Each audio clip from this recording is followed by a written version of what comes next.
पहा मुलींनो, आपण इथं तुम्हाला अतिशय महत्त्वाचे जे प्रश्न येतात ते मी लिहून देणार आहे. तर 25 वर्ष पूर्ण झाल्यानंतर कोणता महोत्सव साजरा केला जातो? तर त्याला म्हणतात रौप्य महोत्सव. कोणता? रौप्य महोत्सव. त्यानंतर 50 वर्ष पूर्ण झाल्यावर कोणता असतो? तर सुवर्ण महोत्सव. सुवर्ण 50 ला सुवर्ण.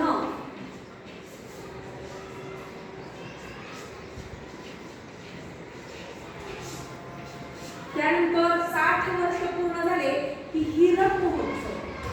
हीरक.